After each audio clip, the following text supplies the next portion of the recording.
Photo எடுத்துக்கிறேன். இந்த இடத்துக்கு எல்லாம் எனக்கு எடுத்துக்கங்க சார். ஆஹா, சூப்பர். போட்டோ எடுத்துக்கங்க எல்லாமே. எவ்வளோ பெருமை. இப்போ நம்ம வந்து அதாவது கட்டபொம்மன் அவர்களுடைய மணிமண்டபத்துக்கு வந்து நம்ம இங்கே இந்த ரிஜிஸ்டரில் வந்து என்ட்ரி போட்டுட்டு அப்புறமா இந்த மணிமண்டபத்தை வந்து போய் நம்ம நேரடியாக பார்க்கலாம். 1798 ஆலந்துறை என்ற வெள்ளையன் கட்டபொம்மனிடம் 6 ஆண்டுகளாக பிரியாத வரி கேட்டு வந்தான். வானம் பொழிகிறது, பூமி விளைகிறது என மண்ணின் பெருமை பேசி மாற்றானுக்கு ஏது வரி என்று உரைத்தார் கட்டபொம்மன். அதுதான் இந்த நிகழ்ச்சி. அதுதான்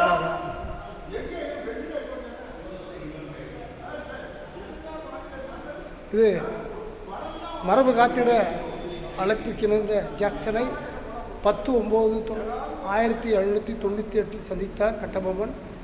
வரி வசூல் பற்றிய பேச்சுவார்த்தையில் கனல் பறக்கும் மண்ணின் பெருமை பேசி மறுத்துரைத்தார் கட்டபொம்மன். அதுதான் இது.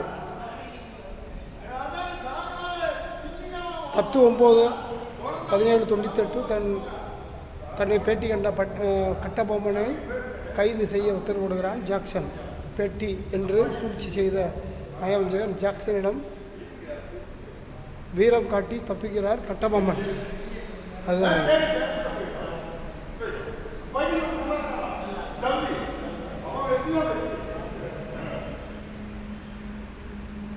கட்டபொம்மன் அடக்க எட்டப்பரின் உதவியால் உளவறிந்து வீரர்கள் திருச்செந்தூர் விழாவிற்கு சென்ற சமயம் ஜான் பால்மர்சன் தலைமையில் கட்டபொம்மன் கோட்டை 5/9/1791 முற்றுகையிடப்பட்டு வெள்ளையர்களால் தாக்கப்பட்டது. அதில் ஒரு அமைதி உடைந்து காவல் புரிந்த தளபதி வல்லையத்தேவன் தாக்கப்பட்டு வீரமரணம் எய்தினார். அதுதான் இந்த இடம்.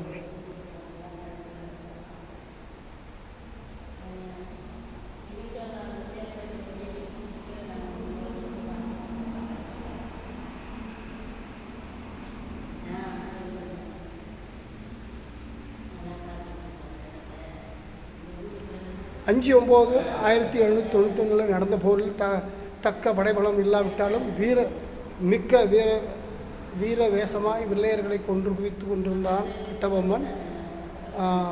வீரமகன் கட்டபொம்மன் வேல்வீச்சுக்கு வெள்ளையர்கள் பலியானார்கள். அந்த நிகழ்ச்சி தான் இது. புதுக்கோட்டை அரண்மனையில் துயில் கொண்ட கட்டபொம்மன் புதுக்கோட்டை அரசர் விஜய ரகுநாத தொண்டமானின் நயவஞ்சகத்தால் 1/10/1799 வெள்ளையர்களால் கைது செய்யப்பட்டார். இவர் தான்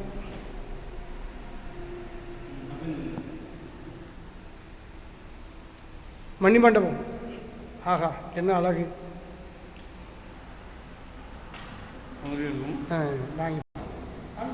ஆன் பண்ணிட்டேன்.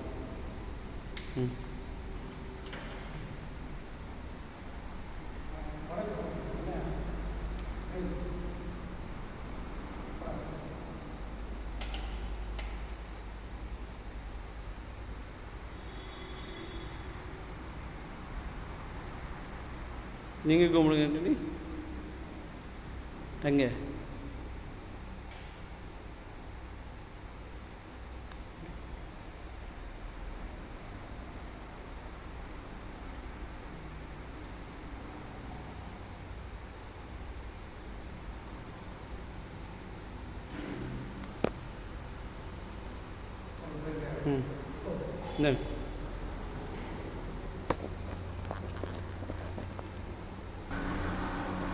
கும்பிடு.